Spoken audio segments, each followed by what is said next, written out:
Why do you think hip hop doesn't get the same grace that other genres of music get for collaboration? Man, you know what, man? That's a good question. I Because think you have writers I and people like I had we have people on the show, Sean yeah, Garrett, whatever. that's Like, my oh, I guy. wrote this Yeah. for Usher, or I wrote this for Beyonce, and that's celebrated. Yep. In hip hop, rap, it's not.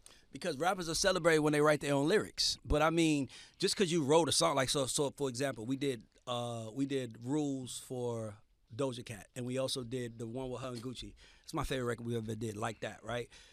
Doja wrote all her verses. Really? Yeah, those were all the verses. Tehran, like when we did Nicki Minaj only, we did the hook. Nicki wrote the verses. So it's just a lack of understanding, bro. Like music. it's just a lack of understanding of the role.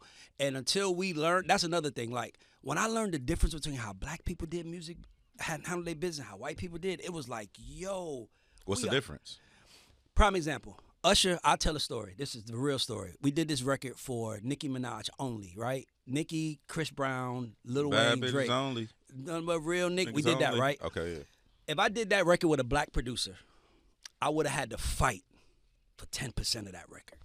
I would have had to fight. I mean, because you got to look at it like this. Nicki's on it. Most of the time, rappers come in and say, hey, here's, like, so if you put a rap on the record, they'll say, hey, my fee is $250,000 and I take 17.7% of publishing no matter what. So we would have been caught up in that. But because Dr. Luke did it, we wound up walking away with 27%.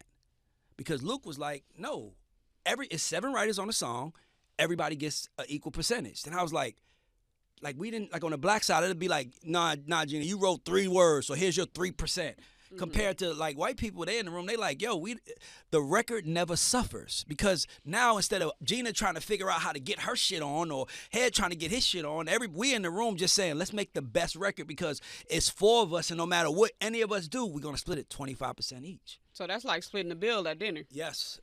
I only got an appetizer. See, I got a problem with that because I don't drink.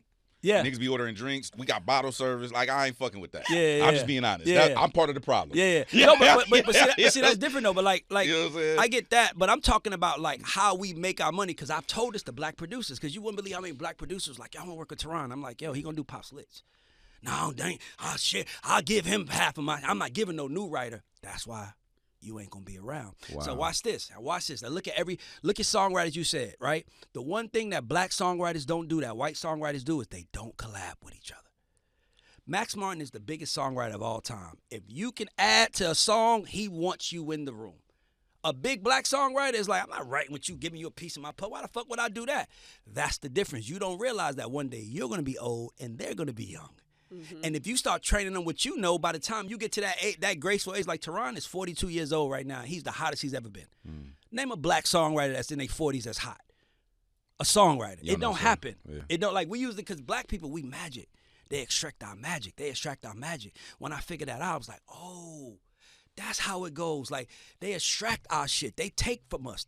It's just, so it's like, if they take from us, then we can take from our goddamn selves. We just got to think like how to make a record. So you start learning like black music is muddy, pop music is empty, black music is sort of direct and all about lingo, pop music is about concepts, right? So you start understanding the difference, and once you get that, from my position, ain't no nigga look like this in my business talk like this. Like, I'm a nigga that every nigga call, but I'm also a nigga every white boy call, every nigga and every Spanish nigga, every fucking country, everybody calls me. I'm the one person that everybody call because I understand the importance of a lyric and a song. Because that's how I make all my bones. That's how I made my money. So for me, when I learned that, I was like, damn. And that's the only way I do it now. I'm like, yo, look. So like I got some writers that we did Sierra, How We Roll, Chris Brown. I got writers on that record that got 18%. They would have never got that. But it was like, we do pop splits, bro. That's how we do it. You might win some week, you might lose some week, but at least we know no one walks away feeling like, I got fucked. Mm-hmm. Are there other execs in the business who are teaching what you're teaching to the newer? No. That's why I don't call myself an exec no more. That's why I retired from music. I'm not doing music no more. I'm going to work with who I work with, but I can't do it. I can't, like, you got to understand something. For our white counterparts, this is like as simple as selling a fucking laptop to them. Mm-hmm. But for us, this is our stories. This is our life. This also has residue that sticks around. I remember I was about to sign this. I was about to sign this kid. He rest in peace to B King. When he had that record, shout out to BK. I was chasing to sign his record and got the record. I ain't gay, but I let a bitch eat me out. Yeah. I thought that was the hardest shit in the world until I'm in my house on a Sunday, and my nieces are swimming in the pool, and the song comes on and they sing it word for word. Then I'm like, fuck. Like it was like 13 saying it. I'm like, damn, this is what I'm doing. So you start realizing the residue. So then you start, I know how to make it better, right? I know how to make clean pop music. Like, I know how to make clean urban music. Like, that's what we've been known for. So then you start realizing that no one has an interest in how the music affects the minds of people that look like us. Mm-hmm. And that's my problem. Like, they'll put all the money behind the ignorant shit. All the money behind the ignorant shit. But if it's some educated shit, they don't want to hear that. They don't even like smart niggas in the room. I seen you had a controversial thing speaking about when you were talking about, I think you were talking about you were taking your daughters to school. And I think WAP came on. Yes, and I turned it off. Meg Thee Stallion and Cardi B. Yeah, it was a new Cardi B record. What she said, like take it out. Like, I ain't trying to have no babies, so take it out and put it on my stomach. Right. And I'm looking at and I'm seeing my little. I'm like, yo. How old was your daughter? She's 14. Okay. So I'm looking at that. I'm like, yo. Like, you start realizing the residue, and then when you start realizing that, then you want to clean shit up a little. And then they look at you like, nigga. We here to get this money, nigga. Ain't no conscience developed in music, especially black music. But then you start realizing how they treat our people and compare to how they treat their people. Like, they give their people a chance to go on tours and, like, get your guitar and go on the road for 6 months and just perform in different cities. But black artists be like, give me a hit.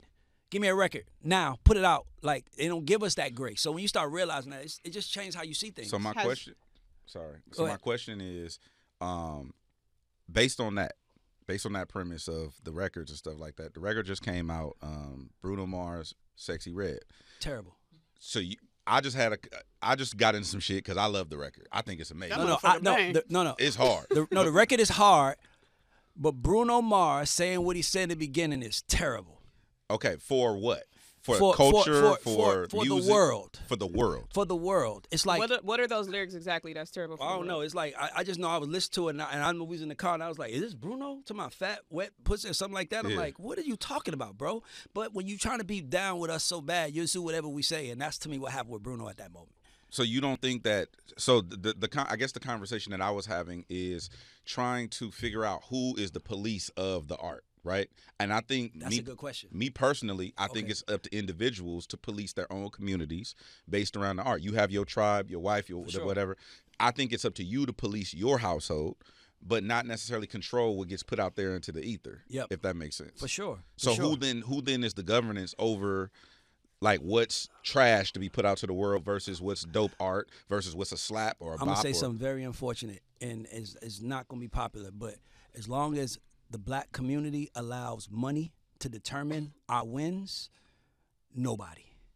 As long as Gina can mess with an 85-year-old man and they're going to say, he rich though, as long as we put money over morals in our community, as long as you say, no, Gina, I just had to use you because you know. I don't even go over 40. Thank you. Thank you.